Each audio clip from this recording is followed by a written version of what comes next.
सहनावतु सहनौ भुनक्तु सह वीर्यं करवावहै तेजस्विनावधीतमस्तु मा विद्विषावहै।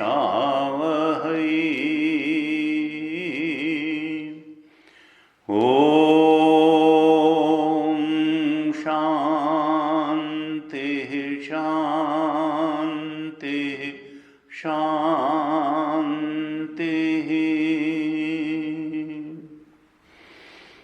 सदाशिवसमारम्भां शङ्कराचार्यमध्यमाम् अस्मदाचार्यपर्यन्तां वन्दे गुरुपरम्परान्धस्य ज्ञानाञ्जनशलाकया चक्षुरुन्मीलितं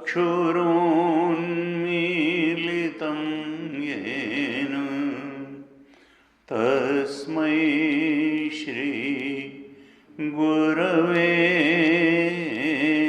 नमः। तस्मै श्री गुरवे नमः। हो शांति मंत्र का पाठ करेंगे, आप दोहराइए। ओम शं नो मित्रः शं वरुणः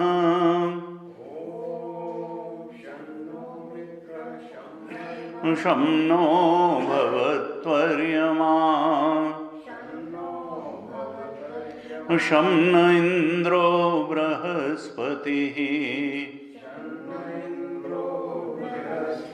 शं नो विष्णुरुक्रमः नमो ब्रह्मणे नमस्ते वायो त्वमेव प्रत्यक्षं ब्रह्मासि त्वामेव प्रत्यक्षं ब्रह्म वदिष्यामि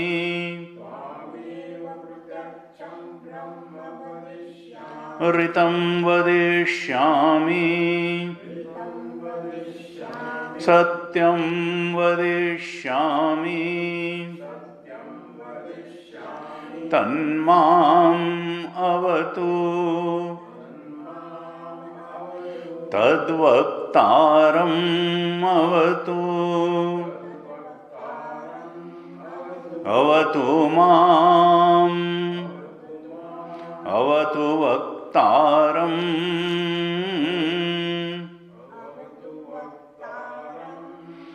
ओम शांति शांति शांति।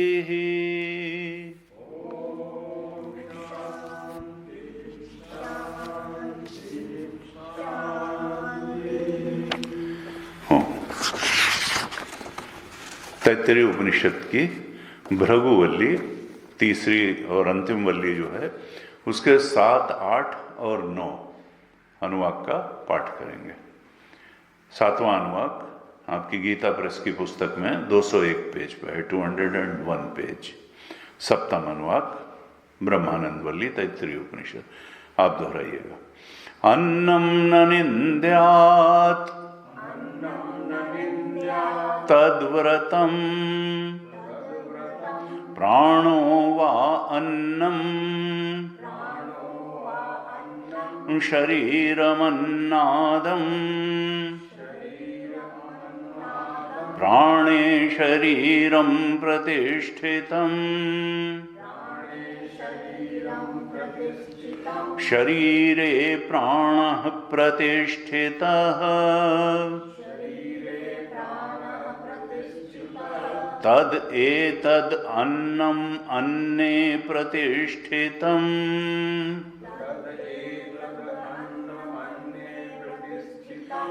स य एतद् अन्नमन्ने प्रतिष्ठितं वेद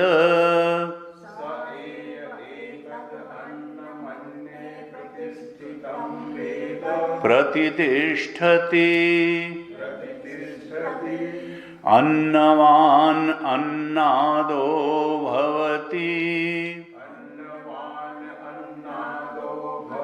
महान् भवति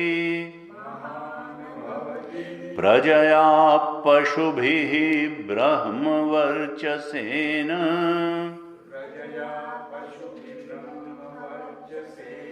महान् कीर्त्या।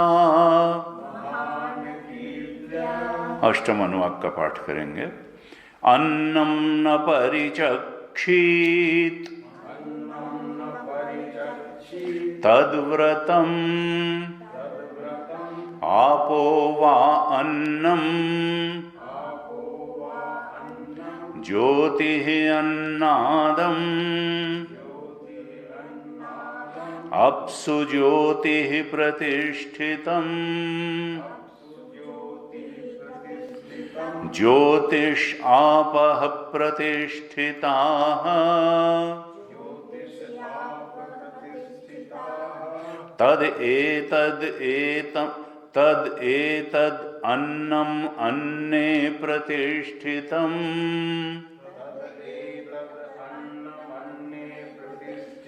स य एतद् अन्नमन्ने प्रतिष्ठितं वेद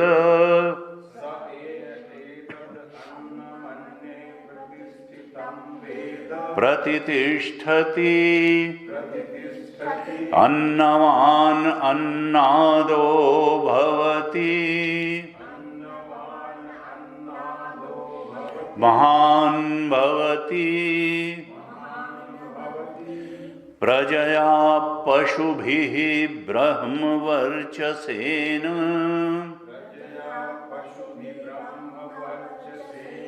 महान् कीर्त्या।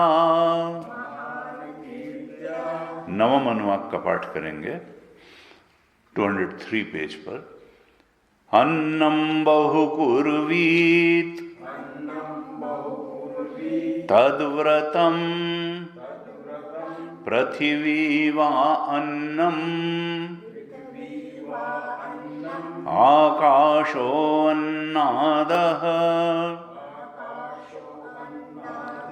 पृथिव्याम् आकाशः प्रतिष्ठितः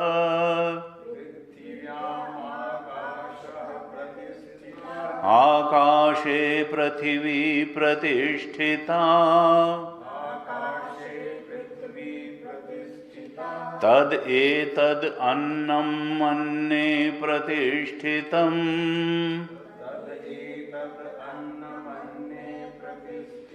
स य एतद् अन्नम् अन्ने प्रतिष्ठितं वेद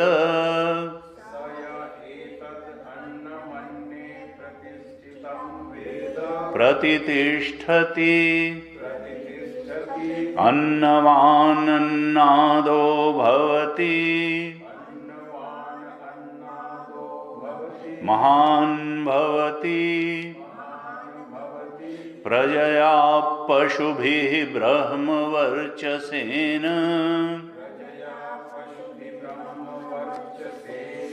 महान् कीर्त्या।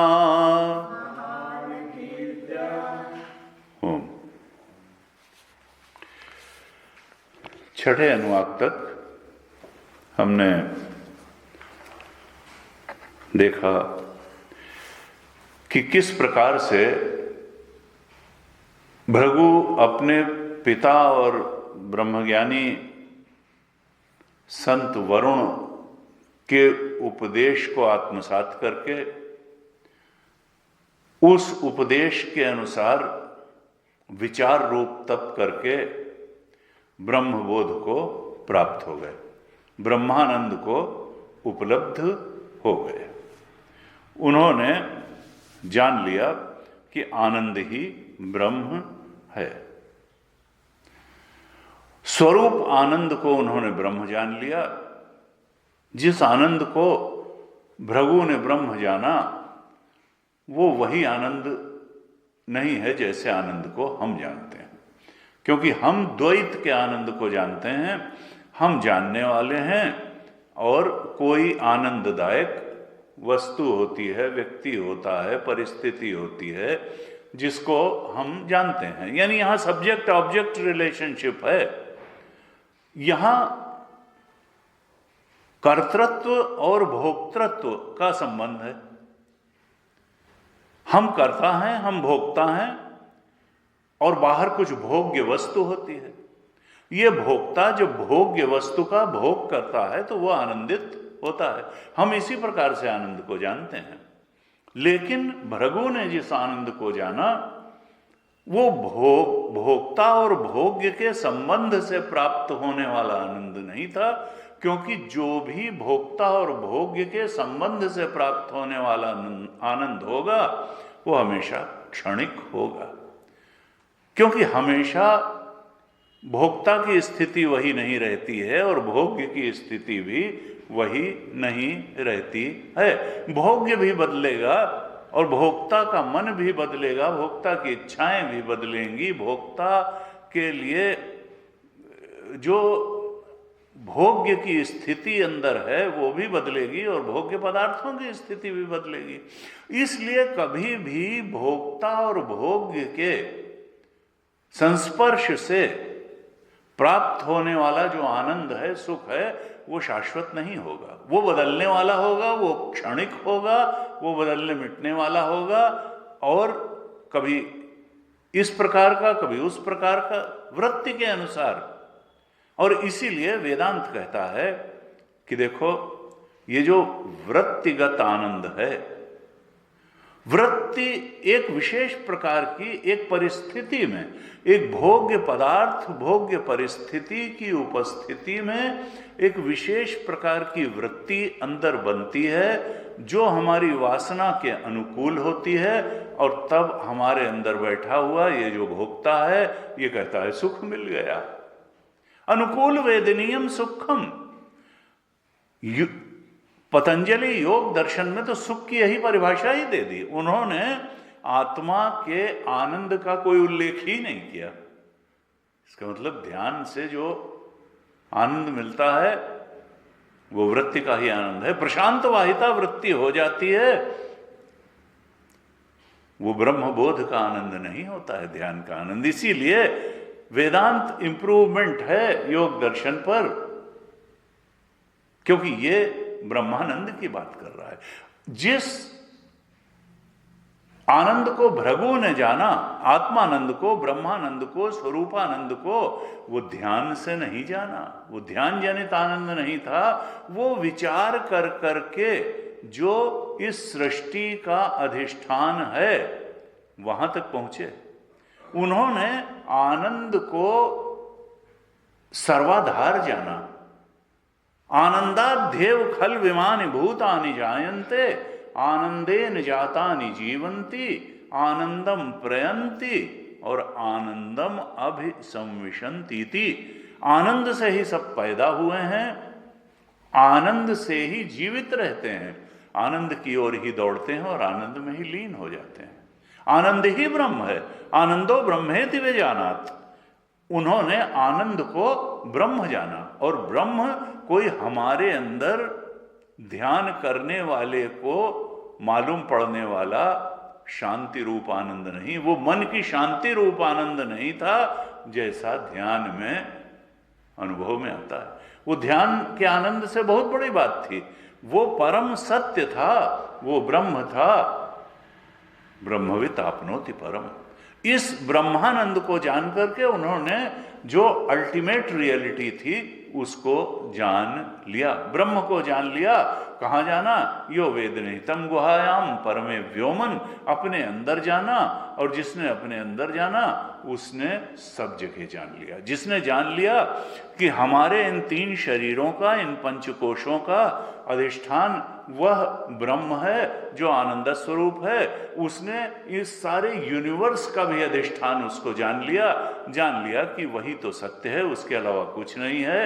व्यष्टि भी उसके ऊपर प्रतीति मात्र है और समष्टि भी उस पे प्रतीति मात्र है। सत्य तो जल है, लहर भी प्रतीति मात्र है और समुद्र भी व्यष्टि की उपाधि से वही जल समुद्र है और इंडिविजुअलिटी की उपाधि से वही जल लहर है। न लहर सत्य न समुद्र सत्य, सत्य तो जल है, तत्व सत्य है, उपाधि सत्य नहीं है। ये 3 शरीर उपाधियां हैं, ये 14 भुवन ब्रह्मांड ये उपाधि है। समष्टि की भी उपाधि है, व्यष्टि की भी उपाधि है। उपाधियां सत्य नहीं है। उपाधि को हटाओ तो तत्व एक ही है। और वो तत्व क्या है? वही जिसको तुम अंदर मैं करके अनुभव कर रहे हो, कॉन्शियसनेस इटसेल्फ, नॉलेज इटसेल्फ, और वही आनंद इटसेल्फ, ब्लिस इटसेल्फ, आनंद इटसेल्फ। उस आनंद को ब्रह्म जान लिया विचार द्वारा, विचार रूप तप द्वारा जान लिया।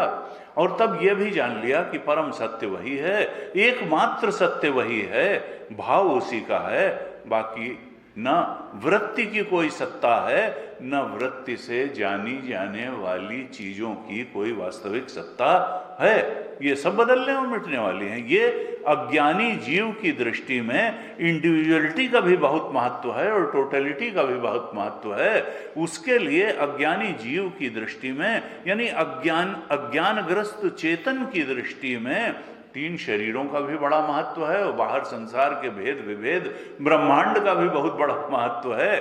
क्यों? क्योंकि अज्ञान के कारण उसके अंदर कामना है और काम्य वस्तु तो संसार में ही मिलेंगी। अविद्या, कामना, कर्म। और हमने पिछली कक्षा में कहा था कि चिंतन, कामना, कर्म। चिंतन के द्वारा जैसा चिंतन होता है वैसी कामना होती है और वैसा कर्म होता है।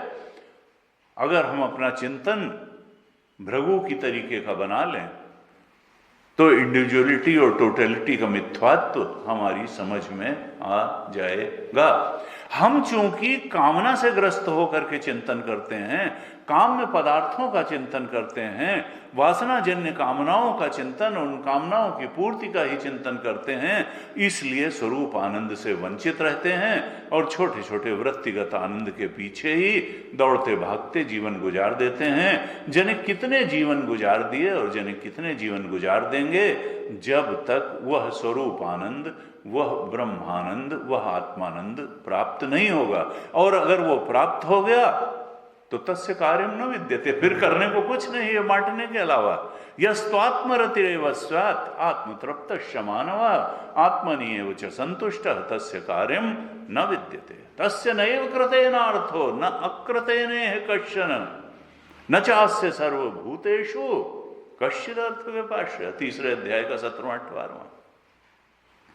तो ये जो ब्रह्मानंद की प्राप्ति करी, अब कोई सज्जन कह रहे थे कि ये देखो असली बात तो आकर के भृगुवल्ली में बताई, ये ब्रह्मानंद वल्ली में ही, इसको तो ब्रह्मानंद वल्ली के पहले बताना चाहिए था, क्योंकि ब्रह्मानंद वल्ली में फैक्ट का नरेशन कर दिया और साधना की बात तो जाकर के भृगुवल्ली में बताई। तो हमने कहा नहीं, बात तो देखो वही बता रहे हैं, वही बात भृगुवल्ली में भी बताई थी, बस बताने का ढंग थोड़ा थोड़ा अलग है। यहां भी जब विचार रूप तप किया तो अन्नमय, अन्नम प्राणम चक्षु श्रोत्रम मनो वाचम इति, यही तो 6 द्वार बताए थे। अन्नम यानी फिजिकल बॉडी के थ्रू तुम उस परम सत्य को जानो, प्राणमय कोश के थ्रू तुम परम सत्य को जानो। श्रोत्रम चक्षु मनो, यानी मनोमय कोश के पार जाकर के उसको एनालाइज करके तुम परम सत्य को जानो, ब्रह्म को। और वाचमिति यानी वाणी, यानी विज्ञान, निश्चयात्मिका वृत्ति बुद्धि, तो विज्ञानमय कोश पर विचार करके जानो। और इसी तरह से देखो जान करके अंत में ब्रह्मानंद तक पहुंचे कि नहीं ये सब सत्य नहीं है, इनका अधिष्ठान सत्य है। कभी अन्न को ही ब्रह्म जान लिया, कभी प्राण को ही ब्रह्म जान लिया, लेकिन हमने चर्चा की थी सबके बारे में संशय हुआ। मन को जान लिया, फिर कहा मन तो बुद्धि के अंडर में काम करता है, फिर बुद्धि को जाना, फिर कहा बुद्धि भी तो वही निर्णय करती है जहां लगता है उसको सुख मिलेगा। इसका मतलब सुख बुद्धि से भी बड़ी चीज है। और तब सुख आनंदमय कोश के भी अधिष्ठान ब्रह्म, जो ब्रह्मानंद है, जो ब्रह्म है, उसको जान लिया उन्होंने। लेकिन सबकी सीमाएं समझते समझते अंतर अंतर में शनै शनै बढ़ते बढ़ते विचार करते करते पंचकोशातीत, पंचकोश का भी जो अधिष्ठान है उसको जान लिया। और उसको जानते ही फिर पंचकोश की असत्ता को भी जान लिया, प्रतीति को भी जान लिया, उसकी निस्सारता को भी जान लिया, संसार की निस्सारता को भी जान लिया, पंचकोशों की प्रतीति मात्र मिथ्यात्व को जान लिया, प्रतीति को जान लिया, और परम सत्य में हमेशा हमेशा के लिए परमानंद और परम सत्य और परम ज्ञान में स्थित हो गए। यानी क्या कहना चाहती हैं श्रुति माता कि देखो ये वृत्तिगत आनंद जो है, इसको बहुत सच्चा मत मानो, ये भटकाने वाला है तुम्हें। स्वरूप आनंद ही सत्य है, और ये वृत्तिगत ज्ञान जो है ये भी अज्ञान के ही दायरे में है। तुम चाहे जितनी बड़ी उसको साइंटिफिक डिस्कवरी मानो, असली ज्ञान आत्मज्ञान है, ब्रह्म ज्ञान है। वृत्तिगत आनंद कोई बहुत बड़ी चीज नहीं। वृत्ति से प्राप्त होने वाला ज्ञान कोई काम चला हुआ है, व्यवहारिक दृष्टि से ठीक है। जब तक आनंद, ब्रह्मानंद नहीं प्राप्त हुआ है तो भाई वृत्तिगत आनंद से ही आदमी काम चलाएगा, क्योंकि बिना आनंद के कोई रह नहीं सकता, न चींटी रह सकती है, न ब्रह्मा जी रह सकते हैं। लेकिन ये सब्स्टिट्यूट हैं, ये रियलिटी नहीं है। वृत्तिगत आनंद रियलिटी नहीं है, वृत्तिगत ज्ञान रियलिटी नहीं है। और वृत्ति और वृत्ति से जानी जाने वाली चीजों की सत्ता भी वास्तव में है वह नहीं। न वहां आनंद है, न वहां ज्ञान है, न वहां सत्ता है। वृत्ति की अपनी ही कोई सत्ता नहीं, तो वृत्ति से जानी जाने वाली चीजों की क्या सत्ता होगी। वृत्ति ही क्षणिक है। वृत्ति तो बुद्धि वृत्ति है, मन की वृत्ति है, क्षणिक है। और त्रिकाले तिष्ठति, वृत्ति क्या एक जैसी रहती है। अभी ये वृत्ति है, अभी ये थॉट है, कभी वो थॉट है, कभी वो थॉट है।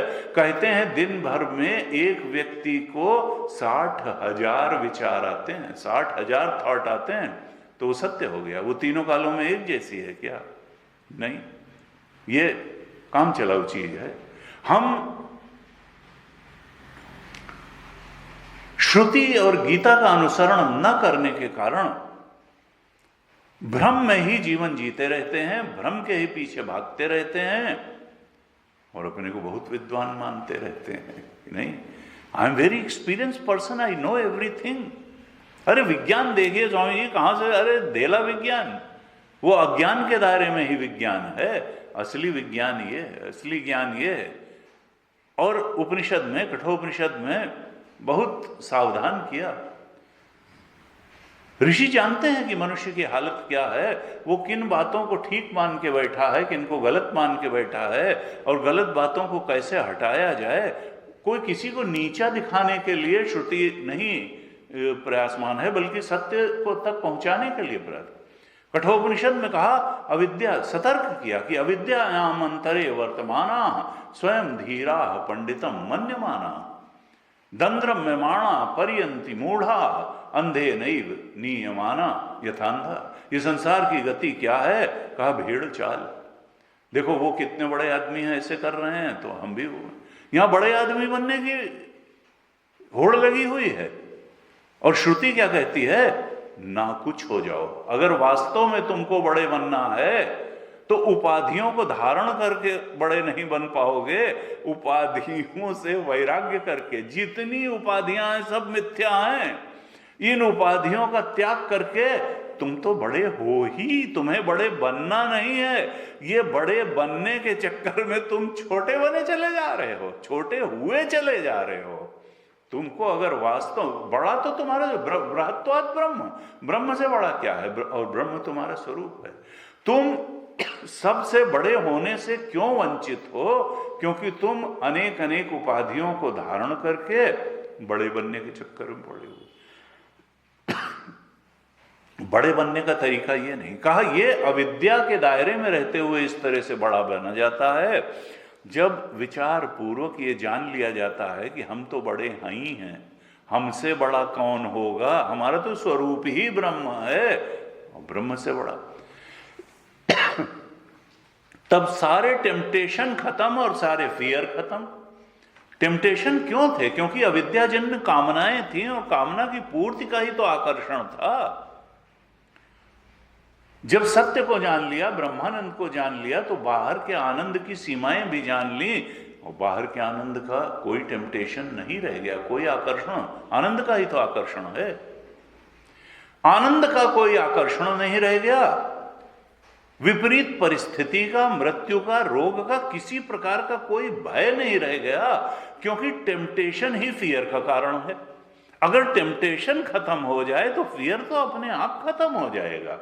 वो तो उसी सिक्के का दूसरा पहलू है फियर। आकर्षण का ही दूसरा पहलू है भय। आकर्षण गया तो भय भी गया, टेम्पटेशन गया तो फियर भी गया। लेकिन जब तक हम उपाधियों द्वारा सुशोभित हो करके स्वयं को बड़ा करने का गलत प्रयास करते रहेंगे, तब तक हम और छोटे बनते चले जाएंगे। उपाधि त्याग ही बड़े बनने का मार्ग है। पंचकोशों की उपाधि, और त्यागने का मतलब आत्महत्या नहीं करनी, इसके मिथ्यात्व को जान लेना है, समष्टि उपाधि के भी मिथ्यात्व को जान लेना है, और व्यष्टि उपाधि के भी मिथ्यात्व को जान लेना है। इस प्रकार से, और कामना, अगर हमारे मन पे कामनाएं सवारी किए बैठी रहीं, फिर कामनाएं ही सच्ची लगेंगी, आत्मा सच्ची नहीं लगेगी, ब्रह्म सच्चा नहीं लगेगा। और कामना की पूर्ति, व्यष्टि कामना की पूर्ति समष्टि में होती है, इसलिए व्यष्टि भी सच्चा लगता रहेगा और समष्टि भी सच्चा लगता रहेगा। इसलिए बार बार कहा, देखिए ब्रह्मानंद वल्ली में भी जब आनंद की मीमांसा करी थी, और मानव आनंद से गंधर्व आनंद, पितरों का आनंद, देव का आनंद, इंद्र का आनंद, बृहस्पति का आनंद, ब्रह्मा जी का आनंद, और फिर हिरण्यगर्भ का आनंद, परमात्मा का आनंद, परमानंद, उसका विश्लेषण किया था तो दो ही बातें आई थी। श्रोत्रियत्व च अकामः तत्व, जिसका औपनिषदिक ज्ञान जितना स्पष्ट होता चला जाता है, और जिसकी कामनाओं से जिस अनुपात में मुक्ति होती चली जाती है, कामनाओं का उपशम होता चला जाता है। अकामः तत्व, कामनाएं जिसके चित्त को कम से कम आहत करती हैं, जिसका चित्त ऐसा समत्व से भरा बनता चला जाता है कि वो कामना से आहत प्रताड़ित नहीं होता। और बस जिस दिन ये कामना जीरो हो जाती है, उस दिन इनफाइनाइट आनंद, ब्रह्म तो तुम्हारा स्वरूप है, प्राप्त हो जाता है। हमने इक्वेशन कई बार बताई, जो गुरुदेव कहते थे कि amount of happiness is equal to number of desires fulfilled upon total number of desires. कामना जैसे जीरो हुई, total number of desires zero हुआ। कैसे? विवेक के द्वारा, चिंतन के द्वारा, विचार रूप तप के द्वारा ही ये हो पाएगा, और किसी तरह से नहीं होगा। तो बस इनफाइनाइट आनंद, और वही तो ब्रह्म है। तो ये जो है सारा खेल किसका है कि हम आनंद को वहां ढूंढ रहे हैं जहां वो नहीं है। हम कामनाओं की गुलामी करते हुए आनंद को ढूंढ रहे हैं, और श्रुति क्या कहती है कि कामनाओं से पीछा छोड़ा करके अगर आनंद को ढूंढोगे तो तुम्हारा तो स्वरूप ही आनंद है। यानी कामना का ही बंधन है, और इस कामना के बंधन को विचार द्वारा तोड़ना है। और हमारे सारे शास्त्र यही कहते हैं। महाभारत में एक श्लोक आता है शांति पर्व में, बहुत अच्छा। वहां कहा, काम बंधनम एक एव एकम काम बंधनम एव एकम, एक ये कामना ही बंधन है और कोई बंधन नहीं है। क्योंकि बॉन्डेज एंड लिबरेशन, हम हजार हजार बंधनों में अपने को बंधा हुआ, शरीर में ही बंधे हुए हैं, शरीर में कामनाओं में बंधे हुए हैं, बाहर जन कितने संसार के आकर्षणों में बंधे हुए हैं, कभी भय से बंधे हैं, कहीं रोग ना हो जाए, कहीं मृत्यु ना हो जाए, कहीं बुढ़ापा ना आ जाए, कहीं आर्थिक क्षति ना हो जाए। इन सब के पीछे बंधन का मूल कारण क्या है? कहा काम बंधनम एव एकम, कामना ही है जो हमें शरीर में घसीट के ले आई और जो जन्म जन्म में नचा रही है। पुनरपि जन्मम पुनरपि मरणम पुनरपि जननी जठरे शयनम। तो काम बंधनम एव एकम न अन्यत अस्ति इह बंधनम, यह भी कह दिया वहां शांति पर्व में, यह भी कहा महाभारत में कि अन्य कोई बंधन नहीं है। न अन्यत अस्ति इह बंधनम, इस लोक में संसार में कामना के अलावा और कोई बंधन नहीं है। काम बंधनम एव एकम न अन्यत अस्ति इह बंधनम। और फिर कहते हैं काम बंधन मुक्तो ही, जैसे ही हम काम रूपी बंधन से, कामना रूपी बंधन से मुक्त हो जाते हैं, ब्रह्म भूयाय कल्पते, हमको ब्रह्म बोध का सारा अधिकारित्व प्राप्त हो जाता है। And if you deserve, you need not desire, it will automatically come to you. कहते हैं ना, फर्स्ट डिजर्व दिस। तो ब्रह्म बोध के लिए डिजर्व करने की योग्यता क्या है? कामनाओं में कमी, कामनाओं में कमी, और जीरो हो गए तो ब्रह्मबोध ही हो गया। कहा काम बंधन मुक्तो ही, कामनाओं के बंधन से जब मुक्त होता है तो ब्रह्म भूयाय कल्पते, ब्रह्मबोध की का सारा अधिकारित्व उसको प्राप्त हो जाता है। और दूसरी तरफ अगर हम सोचें कि कामनाओं की पूर्ति करके हम परमानंद, अनंत आनंद की प्राप्ति कर लेंगे, तो वहीं महाभारत में यह भी कहा ययाति ने कि इस मुगालते में न रहना कि तुम संसार के भोगों को भोग करके उस आनंद को पा लोगे जिसकी तुमको तलाश है। कहा यत पृथिव्याम ब्रीहि यवम हिरण्यम पशवः स्त्रियः, इस संसार के जो भोग हैं, जैसे और जमीन मिल जाए और बड़ा मकान, यत पृथिव्याम, पृथ्वी पर ब्रीहि यम, अच्छे अच्छे खाने मिल जाएं, स्वादिष्ट भोजन मिल जाए। ब्रीहि का पहले तो यहां तो गेहूं तो बाद में आया, तो देखिए महाभारत में दो अन्नों का जिक्र है, ब्रीहि और यव, यानी चावल, धान और जौ। जितना तुम्हारे पास चाहे जितना धान और जौ हो जाए, हिरण्यम सोना हो जाए, पशवः बहुत सारे, पहले पशु ही धन था, गोधन गजधन बाजधन और रतन धन खान, जब आवे संतोष धन सब धन दूर समान। पशवः स्त्रिय, स्त्री आदि भोग, श्रक चंदन वनितावत, ऐसे कहा जाता है। जितना न अलम एकस्य, इस संसार में जितना भी गेहूं, जौ, सोना, पशु, स्त्री आदि जो भी भोग के रूप में व्यक्ति देखता है, सब कुछ किसी को मिल जाए तो न अलम एकस्य तत्सर्वम, एक व्यक्ति की कामना को पूरी करने के लिए इस संसार के सारे भोग पदार्थ पर्याप्त नहीं हैं। कामना नहीं खत्म होगी, चाहे इस संसार के सारे भोग पदार्थ मिल करके भी न अलम एकस्य तत्सर्वम, एक व्यक्ति का भी मन ये नहीं कहेगा कि बस बहुत हो गया, वो कहेगा नहीं अभी स्वर्ग चलेंगे और वहां जो है थोड़ा ज्यादा इससे सुख मिलेगा। न अलम एकस्य तत्सर्वम इति मत्वा शमम व्रजेत, वहां पर ययाति कहते हैं ये बात समझ करके तुम कामना के पीछे मत दौड़ो, कामना की शांति के लिए प्रयास करो, कामना की पूर्ति के जो कुचक्र है उससे बाहर आ जाओ। इस प्रकार से कहा, हमारे शास्त्रों में अच्छी अच्छी बातें कही गई। और इसके लिए क्या होगा, भृगु जैसा तप चाहिए, विचार रूप तप चाहिए। व्यक्ति जीवन भर विद्यार्थी बना रहता है। This world is an open university, this life and experiences of this life are experiences gained in open university. ये खुला विश्वविद्यालय है हमारा जीवन और संसार की जो अनुभव हैं, अनुभूतियां हैं, ये और जीवन पर्यंत चलेंगे। और हमको एक विद्यार्थी के रूप में ही जीवन भर जीना चाहिए जीवन। और विद्यार्थी के 5 लक्षण बताए शास्त्र में। कहा काक चेष्टा बको ध्यानम, कहा काक चेष्टा, भाई किस चीज से हमको आराम है और किस चीज से नुकसान हो सकता है। कौआ बहुत अलर्ट रहता है कि कहीं कोई पत्थर ना मार दे। कहते हैं कौए ने अपने बच्चे से कहा कि देखो ये आदमी बहुत बदमाश होता है, अगर ये नीचे की तरफ झुक रहा हो तुरंत उड़ जाना, कोई अन्न खा रहे हो उसके चक्कर में, क्योंकि ये नीचे झुका है, समझ लो पत्थर उठा के मारेगा तो उड़ जाना। तो बच्चे ने कहा कौए के कि पिताजी अगर पहले से ही जेब में वो पत्थर रख कर के लाए तो।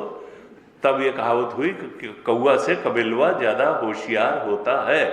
हम लोग भी, हमारे पिताजी भी ये बहुत कहते हैं, यानी जो नेक्स्ट जनरेशन वाला बच्चा होता है वो बाप से ज्यादा होशियार होता है।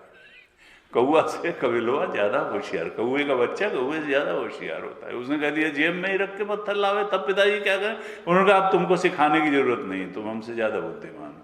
लेकिन फिर भी ये कहा काक चेष्टा और बको ध्यानम, बगुला जो है खड़ा रहता है ध्यान लगाए, जैसे कि जने कहाँ है और बिल्कुल निगाह मछली पे ही है कि आए नहीं कि लपक लिया। इसी तरह सद्गुणों को हमको लपक लेना चाहिए। काक चेष्टा बको ध्यानम और श्वान निद्रा, कुत्ता बैठा है और आप सोच रहे हैं बड़ी घर है, वो तो भाग जाएगा अगर जरा सा भी आप।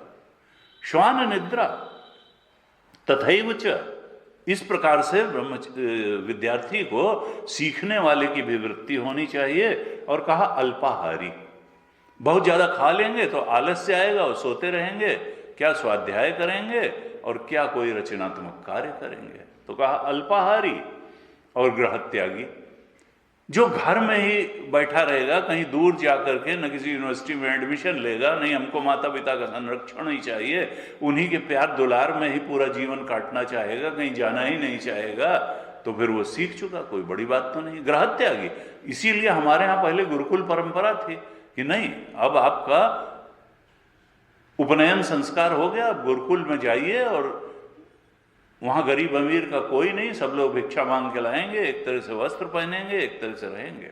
तो गृह त्यागी विद्यार्थी 5 लक्षणम, इस तरह काक चेष्टा बकोध्यानम श्वान निद्रा अल्पाहारी और गृह त्यागी, ये विद्यार्थी इसी प्रकार से करते हुए भृगु ब्रह्मबोध तक पहुंच गए।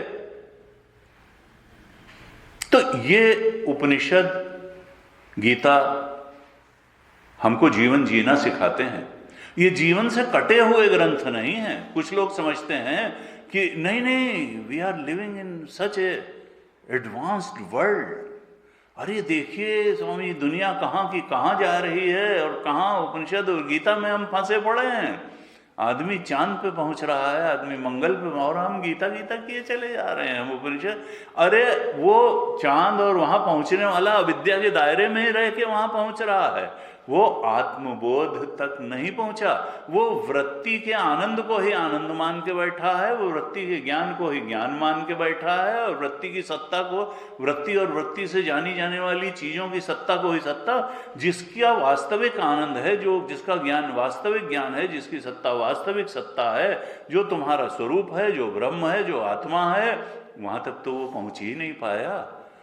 ये जिनको तुम बहुत बड़ा ज्ञानी मान करके बैठे हो, ये अविद्यायाम अंतरे वर्तमाना स्वयं धीरा, ये तो अविद्या के अंतर्गत ही अपना सब कुछ कर रहे हैं ऊपर नीचे, और स्वयं को बहुत बड़ा धीर पंडित ज्ञानी विज्ञानी अनुभवी जिन्हें क्या क्या मान के बैठे हैं, और है अज्ञानी।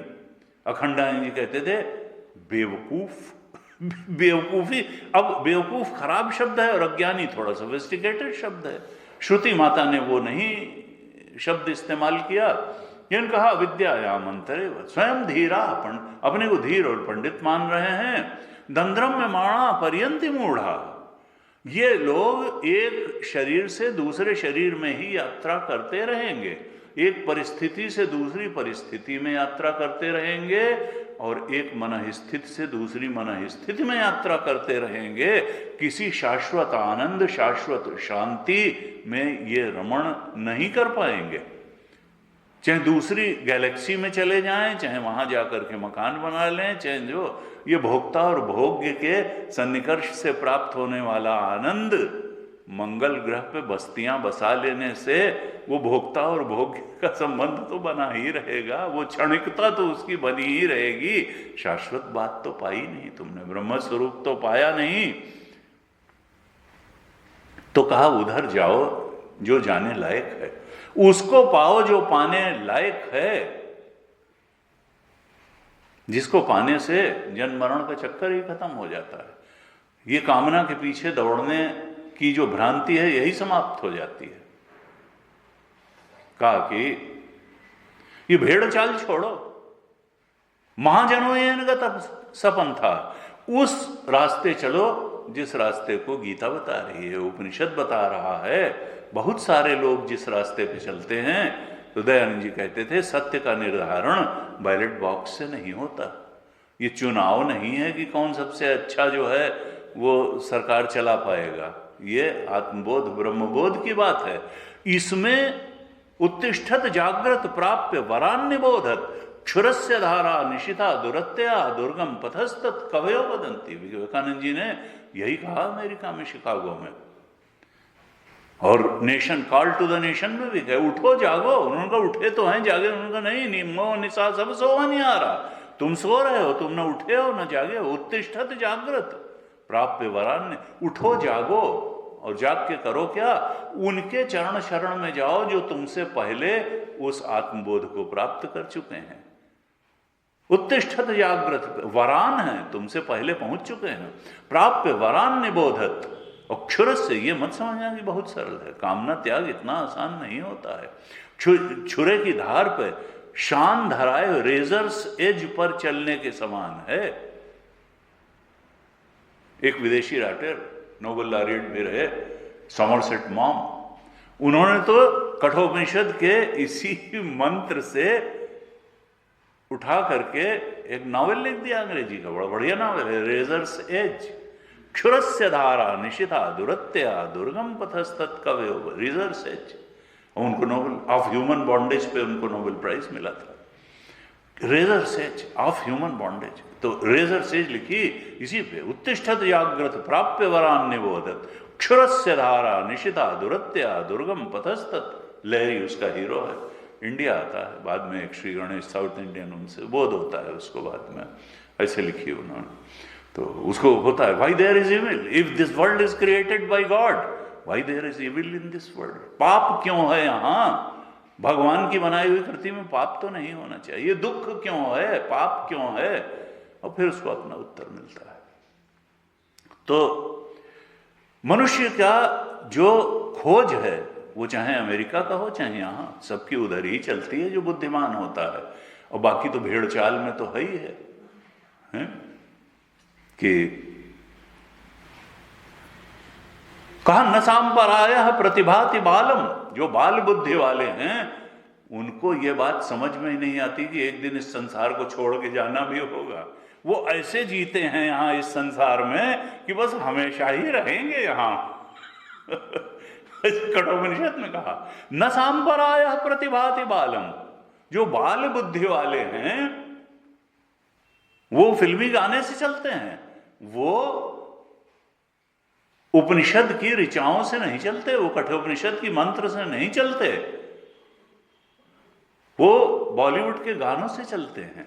कैसे चलते हैं? जियो तो ऐसे जियो जैसे सब तुम्हारा है, और मरो तो ऐसे कि जैसे तुम्हारा कुछ भी नहीं हो सकता है। Not so easy, not so easy सुनने में बहुत अच्छा लगता है। मरते समय भी सारे आकर्षण और भय लेके मरोगे और अगले शरीर में वो सब लेके जाओगे वासनाएं। फिल्मी गाने गा लेने से नहीं होता कि जिंदगी भर आसक्ति का जीवन जिया और मरते समय अचानक विरक्ति फट पड़ेगी तुम्हारे ऊपर। ये कभी होने वाला नहीं है। भगवान ने गीता में बहुत सतर्क किया कि यह बात तय है कि अंत काले च मामेव स्मरण मुक्त्वा कलेवरम यह प्रयाति समद्भावम याति नास्ति अत्र संशय। जो अंत काल में मेरा स्मरण करते हुए मरता है, शरीर छोड़ता है, वो अगले शरीर को नहीं प्राप्त होता, वो मुझ परमात्म भाव को, वो अपने आत्म भाव को प्राप्त करता है, वो फिर अगले शरीर को प्राप्त नहीं करता। लेकिन अंत काल में कौन मेरा स्मरण कर पाएगा? जिसने जीवन भर किया होगा। यम यम वाप स्मरण भावम त्यजत्यंते कलेवरम तम तमे वैति कौन्तेय सदा तद्भाव भाविता। 8वें अध्याय में कहा यम यम वाप स्मरण भावम त्यजत्यंते, ये शरीर जिस जिस विचार में, जिस जिस भाव में रहते हुए छोड़ता है, उसी विचार और भाव के अनुसार अगला शरीर प्राप्त करता है। अगर मेरे विचार में, अगर परमात्मा भाव में रहते हुए छोड़ेगा तो परमात्मा भाव को, मुझ कृष्ण परमात्मा को ही वो प्राप्त होगा, अगले सुख दुख भोगने के लिए शरीर को नहीं प्राप्त होगा। लेकिन ये इतना आसान नहीं है कि अचानक हमने कहा जियो तो ऐसे जियो जैसे जब तुम्हारा, और मरो तो ऐसे के, एक क्षण में वो घटना मरते समय नहीं घटेगी। जन्मत मरत दुसाह दुख होई, मरते समय आकर्षण और लपेटता है आदमी को, यार ये सब छूटा जाता है, मैं कमाते कमाते मरा और देखो सब यहीं रह जाएगा। जिंदगी भर अगर वैराग्य और विरक्ति का अभ्यास नहीं किया, जिंदगी भर इस व्यष्टि और समष्टि के मिथ्यात्व को समझने का प्रयास नहीं किया, परमात्मा के सत्यत्व को समझने का प्रयास नहीं किया, तो अंत काल में अचानक ये घटना नहीं घटती है। इस संसार में हर चीज का नियम है, आप जितना करते हैं उतना पाते हैं। अभ्यास भी जितना करेंगे, भृगु जैसा जितना चिंतन रूप तप करेंगे, ब्रह्मनिष्ठ सदगुरु की शरण में रह करके उसके उपदेशों के अनुसार जीवन जिएंगे, तो निश्चित रूप से मरते समय आपको कोई परेशानी नहीं। और अदरवाइज यम यम वापि स्मरण भावम त्यजत्यंते कलेवरम तम तमे वैति कौन्तेय सदा तद्भाव भाविता। इसलिए तुम जीवन काल में परमात्म भाव से भावित होकर जीवन जियो। कहा कि भगवान कहते हैं, ये 8वें अध्याय के 6 और 5, 6, 7 श्लोक। अब 7वां, इसी बात को थोड़ा आगे बढ़ाते हैं। भगवान गीता के 8वें अध्याय के 7वें श्लोक में एक तरह से निर्देश किया अर्जुन को 8-7 में कि इसलिए तुम करो क्या, किस प्रकार से जीवन जियो। कहा तस्मात् सर्वेषु कालेषु माम अनुस्मर युद्ध च। युद्ध जैसा घोर कर्म करने भी अगर जा रहे हो तो भी सब समय तुम मेरा स्मरण करते हुए ही अपना काम करो। क्योंकि जिंदगी भर जिसने स्मरण नहीं किया परमात्मा का, वो त्यजत्यंते कलेवरम में स्मरण कर लेगा, संसार की बजाय उसको भगवान का स्मरण हो जाएगा। It is not possible. तस्मात् सर्वेषु कालेषु माम अनुस्मर युद्ध च मयि अर्पित मनोबुद्धि माम एव ऐष्यसि असंशय। जिंदगी भर अगर हमने अपने मन और बुद्धि को कामना और कामना पूर्ति को समर्पित किया, तो अंत में हम भगवान को समर्पित कर देंगे, ये खामख्याली है। ये मुगालते में रहने की बात है, हो नहीं पाएगा। जिसने जीवन भर भगवान का स्मरण करते हुए हर काम किया है, वही अंत काल में भी। तस्मात् सर्वेषु कालेषु माम अनुस्मर युद्ध च मयि अर्पित मनोबुद्धि मामेव ऐष्यसि असंशय। शास्त्र में कहा एक जगह, येषाम न विद्या न तपो न दानम ज्ञानम न शीलम न गुणो न धर्म। ये मनुष्य जीवन मिला किस लिए है? थोड़ा विद्या का अध्ययन करें, थोड़ा उपनिषद और गीता की शरण में रहें कि भगवान कहना, श्रुति माता बताना क्या चाहती हैं, भगवान कृष्ण ने गीता बोली क्यों, किधर ले जाना चाहते हैं, क्या बताना चाहते हैं, क्या अपेक्षा है हमसे। ये शाम न विद्या। और जिस व्यक्ति के पास विद्या नहीं है, सदगुरु भी नहीं है, सदगुरु द्वारा बताए गए शास्त्र के वचन नहीं हैं, जो विद्यावश नहीं। कुछ महात्मा लोग भी, अरे तुम पढ़ते हो, अरे कूड़ा किताब, ये तो जड़ है। और गुरु जी हमारे कहते थे विद्या व्यसनी बनो, विद्या ही तो है, अविद्या ही तो तुमको परेशान किए हुए है, अविद्या के कारण ही कामना वासना और संसार परेशान किए हुए है। तुम्हारी सारी परेशानी का कारण अविद्या है। विद्या ही तो मुक्ति का उपाय है। ऋते ज्ञानात् न मुक्ति, ज्ञान के बिना कोई मुक्ति नहीं है, ये उपनिषद की वाणी है। तो कहा भाई विद्या व्यसनी बनो, विद्या ही से तो मुक्ति होगी। विद्या ददाति विनयम, विनयाति याति पात्रताम, पात्रताम धनम आपनोति, और धनात् धर्म तथा सुखम। इस प्रकार से विद्या का तो हमेशा हर जगह प्रशंसा की गई। लेकिन कुछ मूर्ख महात्मा, सो कॉल्ड महात्मा होते हैं जो कहते नहीं नहीं विद्या नहीं भाई, विद्या की बात मत करो। कहां तक पढ़ोगे भाई, कितना पढ़ोगे, इतना है। और ऊपर से कबीर, पोथी पढ़ी पढ़ी जग मुआ, पंडित भयानक होए, और ढाई आखर प्रेम का पढ़े। किसका? तो प्रेम का आखर पढ़ना मालूम है।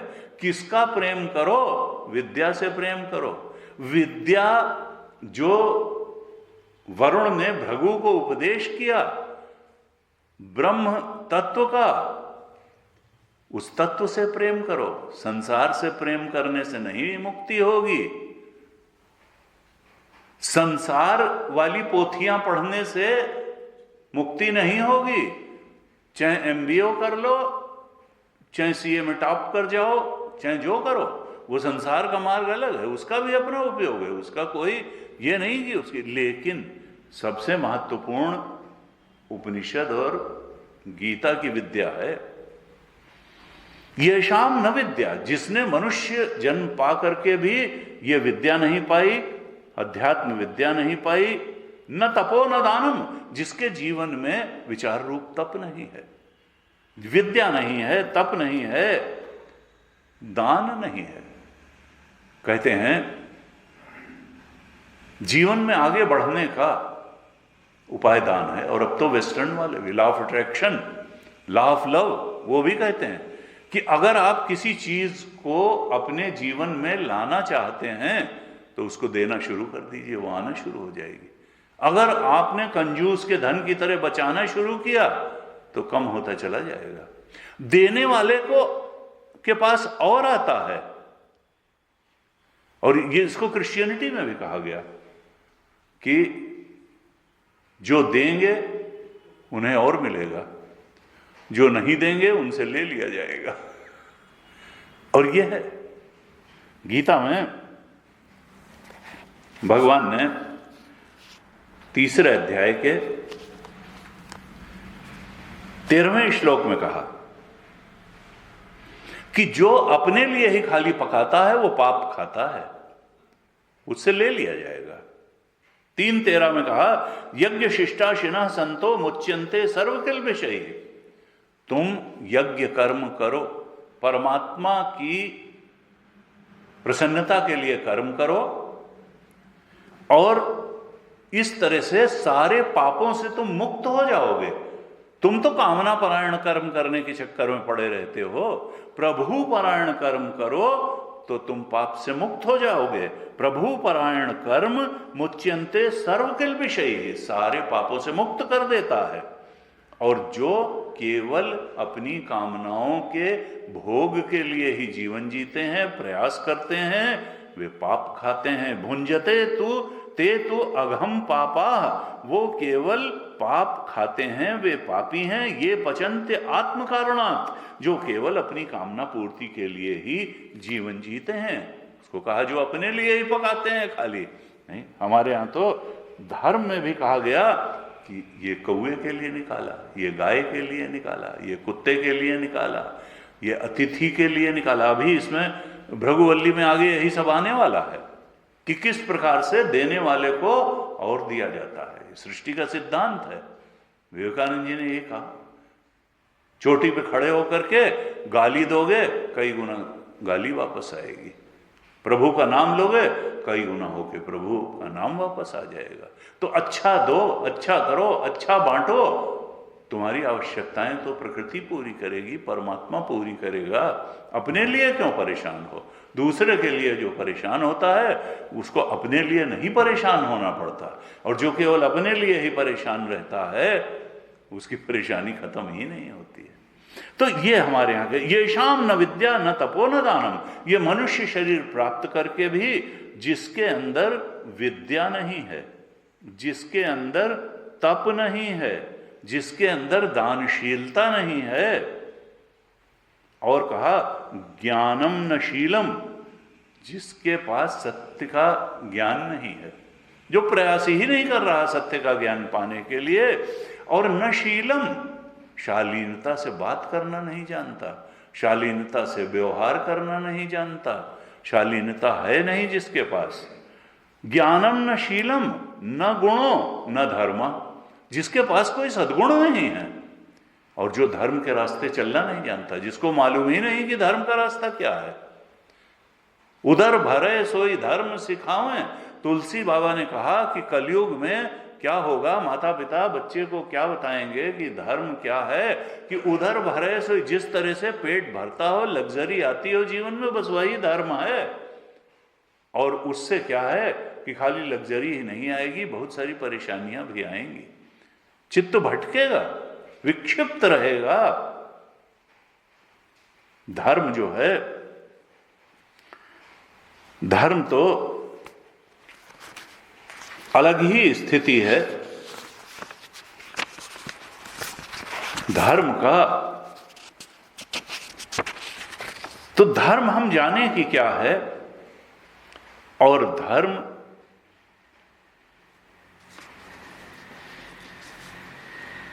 शास्त्र के अनुसार, शास्त्र के उपदेशों का पालन करते हुए जीवन जीना, यही धर्म है। कहा ऐसे लोग जिनके पास ये 6 चीजें नहीं है, विद्या नहीं है, तप नहीं है, दान नहीं है, ज्ञान नहीं है, शील नहीं है, गुण नहीं है, धर्म नहीं है, 7 बातें बताई। ये शाम न विद्या न तपो न दानम ज्ञानम न शीलम न गुणो न धर्मा ते मर्त्य लोके भूविभार भूता, वो इस मनुष्य लोक में जैसे धरती पे बोझ बन के जिंदा रहते हैं।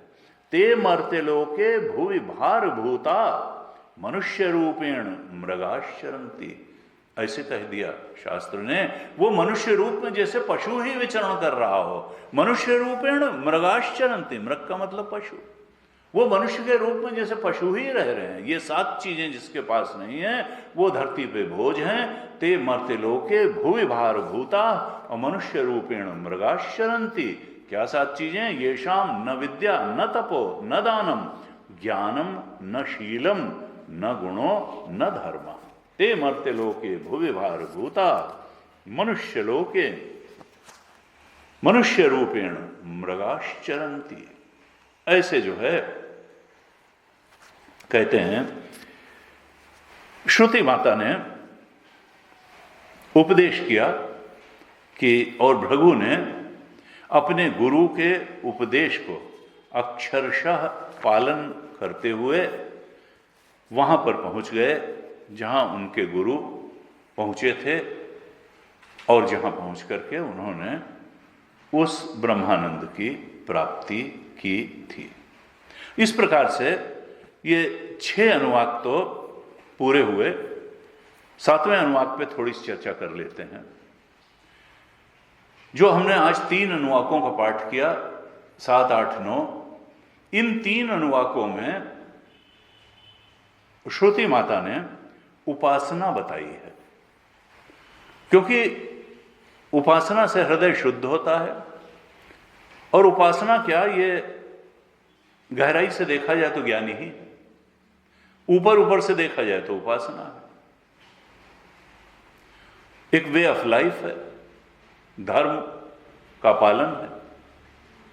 तो 7वें अनुवाक में क्या कहती हैं श्रुति माता? अन्नम न निंद्यात्, देखो अन्न की निंदा मत करो। और यहां अन्न का मतलब भोजन नहीं है, यहां अन्न का मतलब क्या है? शरीर। ये अन्नमय कोश है ना, फिजिकल बॉडी। देखिए, एक तरफ तो कहा गया कि भाई ये शरीर कुछ नहीं है, मिथ्या है, प्रतीति है, लेकिन शरीर माध्यम खलु धर्म साधनम, ये भी उसी शास्त्र में कहा कि इस शरीर से ही सारे धर्मों की सिद्धि होती है। भोग के लिए भी ये शरीर चाहिए, स्वस्थ शरीर चाहिए, और योग के लिए, धर्म का पालन करने के लिए, गुरु के चरणों में बैठ करके श्रवण मनन निधिध्यासन करने के लिए, आत्मबोध की स्थिति, उसके लिए भी शरीर चाहिए और स्वस्थ शरीर चाहिए। इसलिए अब श्रुति माता 7वें अनुवाक में क्या कहती हैं? अन्नम न निंद्यात, इस अन्नमय कोश की, फिजिकल बॉडी की निंदा मत करो। Don't neglect it, don't waste physical health, अपने शरीर के स्वास्थ्य को नेग्लेक्ट मत करो। अन्नम न निंद्यात, इस शरीर की, अन्नमय कोश की निंदा मत करो। क्यों? क्योंकि जो ब्रह्म के बोध के वरुण ने 7 द्वार बताए थे, उसमें पहला द्वार अन्न ही बताया था, दूसरा प्राण बताया था, चक्षु श्रोत्र और मन बताया था, और फिर वाणी बताई थी। तो कहा अन्नम न निंद्यात, अन्न की निंदा मत करो। कहा तद व्रतम, और ये क्या है? ये हल्के में इसको मतलब ये व्रत पूर्वक ये करो कि don't neglect your physical body, your physical health. ब्रह्मवेत्ता के लिए, जो ब्रह्म का जिज्ञासु है, उसके लिए ये व्रत है कि वो फिजिकल बॉडी की निंदा न करे। तद व्रतम, इसका व्रत के रूप में पालन करो। फिर कहा प्राणो व अन्नम। यहां अब 7, 8 और 9 अनुवाक में दो बातें बताई हैं। 7वें अनुवाक में शरीर और प्राण का उल्लेख किया। 8वें अनुवाक में आपो और ज्योति, जल और अग्नि का। आपो का मतलब क्या है? जल, आपः। ज्योति का मतलब क्या है? अग्नि।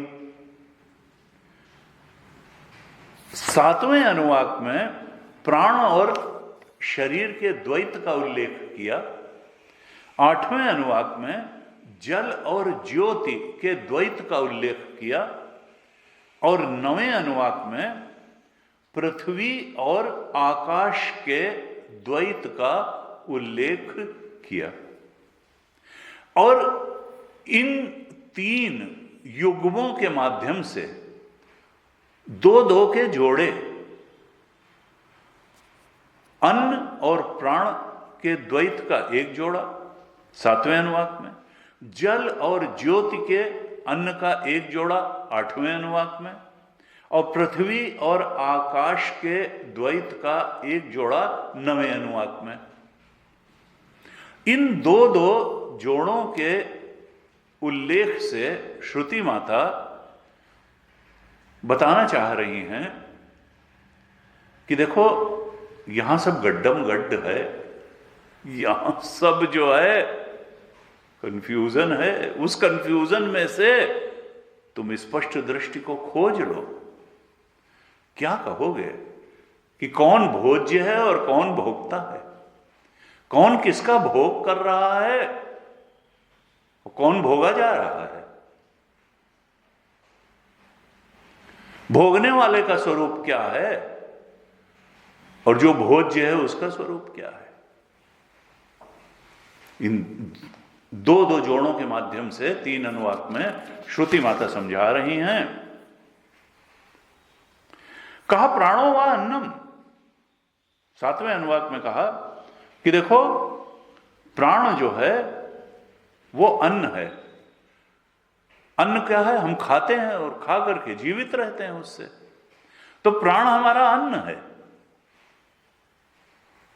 खाली भोजन से ही जीवित नहीं रहते हैं, खाली जल से ही जीवित नहीं रहते हैं कि भोजन पानी मिल जाए, सांस न मिले तो जिंदा रहेंगे। नहीं, प्राण भी हमारा अन्न है। जो भी हमारे जीवन को सस्टेन करने का साधन है वो सब अन्न है। तो प्राणो व अन्नम। और कहा शरीरम अन्नादम, अन्नम का मतलब है भोज्य, जिससे ये लाइफ सस्टेन होती हो, जो जीवन को बनाए रखने का कारण है। और अन्नादम का मतलब क्या है? जो भोगता है, जो भोगने वाला है। तो हमारा ये जो फिजिकल बॉडी है ये भोगने वाला है, और ये जो सांस चल रही है ये भोज्य है उसका, क्योंकि सांस न चले तो रह ले फिर फिजिकल बॉडी। तो अन्न यानी शरीर, अन्नाद है यानी भोगता है। अन्नाद माने भोगने वाला, जो भोगता है वो अन्नाद। तो शरीर अन्नाद है और प्राण अन्न है। Prana is food and body is eater of food. Prana is food, शरीर प्राणो व अन्नम, और शरीरम अन्नादम, body is eater of that food. प्राण को, सांस को लेके शरीर जिंदा रहता है। प्राणे शरीरम प्रतिष्ठितम, कब बॉडी इज एस्टेब्लिश्ड इन प्राण। प्राण में कोश अंदर है, जो अंदर है वो अन्न है।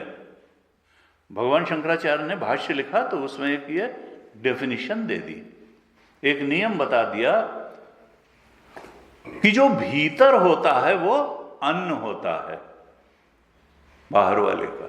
जो बाहर है वो अन्नाद है और जो भीतर है वो अन्न है। तो अब यहां पर कहा कि प्राण जो है अन्न है और शरीर अन्नाद है। प्राण के सहारे से ही तो ये शरीर जीवित रहता है, सांस लेके ही तो जीवित रहता है। तो और प्राणे शरीरम प्रतिष्ठितम, ये जो बॉडी है ये प्राण में ही स्थित है। प्राण अंदर है, बॉडी बाहर है। प्राणमय कोश अंदर है और अन्न में बाहर है। फिर कहा शरीर प्राण प्रतिष्ठित। अब देखिए, अब श्रुति ट्विस्ट दे रही है थोड़ा। श्रुति माता अब कहती हैं कि शरीर प्राण प्रतिष्ठित, इन द बॉडी प्राण इज इस्टेब्लिश्ड। पहले कहा प्राण में शरीर है, अब कह रहे हैं शरीर में प्राण है। बात बदल दी। पहले कहा प्राणे शरीरम प्रतिष्ठितम, बॉडी इज इस्टेब्लिश्ड इन प्राण। अब कह दिया शरीर प्राण प्रतिष्ठितम, इन द बॉडी प्राण इज इस्टेब्लिश्ड। पहले कहा प्राण अन्न है और शरीर अन्नाद है। प्राण भोज्य है और शरीर भोगता है। अब कह दिया कि नहीं, इसका उल्टा भी ठीक है। अगर तुम खाओ ना तो प्राण चलेंगे, 3 दिन बाद प्राण निकल जाएंगे। बिना खा के देखो तो प्राण से शरीर चल रहा है कि शरीर से प्राण चल रहे हैं, ये सब गड्ढम गड्ढा है। ये कुछ बहुत क्लियर नहीं कहा जा सकता है कि कौन भोगता है और कौन भोज्य है। कहीं लगेगा कि प्राण जो है भोज्य है और शरीर भोगता है, और कहीं लगेगा नहीं, शरीर जो है वो भोज्य है और प्राण भोगता है। रह लें प्राण महोदय अगर खाना ना खाएं शरीर। तो कहा अब इसका स्थिति क्या निकली कि शरीर अन्न है कि प्राण अन्न है, कि शरीर अन्नाद है कि प्राण अन्नाद है। कुछ it is not so easy, not so clear, not so clear. कहा फिर क्या कहेंगे, तद एतद अन्नम अन्य प्रतिष्ठितम। असल में बात क्या कही जाएगी कि अन्न ही अन्न में, क्योंकि दोनों अन्न है, दोनों अन्नाद है।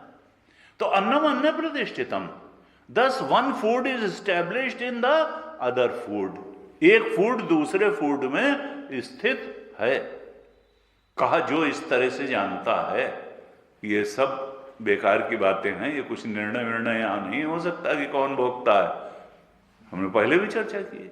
भाई हमको लगता है कि हम बड़े भोगता हैं, और अभी यहाँ एक बघेरा आ जाए, शेर आ जाए, वो हमको भोजन मानेगा, वो कोई हमको भोगता थोड़ा मानेगा, हम माने नहीं। कहा सज एतद, हर चीज यहां अन्न भी है अन्नाद भी है। यह कही नहीं सकते कि कौन चीज अन्न है और कौन अन्नाद है, कौन भोज्य है, कौन भोगता है। इसी को तीनों अनुवाक में समझाएंगे। फिर श्रुति माता कहती थी स या एतद अन्नम अन्य प्रतिष्ठितम वेद। जो इस तरह से जानता है, one who knows both as anna and annad gets established as both anna and annad. वो जो जानता है कि अन्न ही अन्न में प्रतिष्ठित है, वो अन्नवान भी हो जाता है और अन्नाद भी हो जाता है। जो ऐसा जान लेता है, अन्नवान अन्नादो भवति, उसके पास कभी भोजन की कमी नहीं होती है और वो खिलाता भी है सबको। वो खिलाने वाला भी होता है और खाने वाला भी होता है, अन्नवान भी होता है और अन्नाद भी होता है। ऐसे फलश्रुति बताई, जो ऐसा जान लेता है वो स्थित हो जाता है इस ज्ञान में, और अन्नवान अन्नादो भवति, उसके पास बहुत सारा अन्न भी होता है, अन्नाद भी हो जाता है, भोजन भी बहुत रहता है, भोक्ता भी होता है, महान भवति, वो महान हो जाता है। कैसे? पशुभि ब्रह्मवर्चसेन, पूर्व छठे मंत्र में भी आया था। उसके बाद बहुत से पशु यानी संपत्ति होती है, लग्जरी होती है, और ब्रह्म वर्चस होता है, शम दम आदि ब्रह्म वर्चस जो है वो उसके पास होता है। महान कीर्त्या, उसकी शुभ कर्मों के कारण बहुत बड़ी कीर्ति हो जाती है, ख्याति हो जाती है। इस प्रकार से 7वें अनुवाक में बताया। हम अब 8वें और 9वें अनुवाक पर भी दृष्टि डालेंगे, और फिर जो इसका इन तीनों अनुवाकों का उपासना के रूप में जो है और ज्ञान के रूप में भी जो गूढ़ार्थ है, इसको हम अगली कक्षा में अगले बुधवार को फिर इसको देखेंगे। आज यहीं तक रखते। ओम पूर्णमदः पूर्णमिदं पूर्णात् पूर्णमुदच्यते पूर्णस्य पूर्णमादाय पूर्णमेवावशिष्यते। ओम शांति शांति शांति। हरि ओम। श्री गुरुभ्यो नमः। हरि ओम।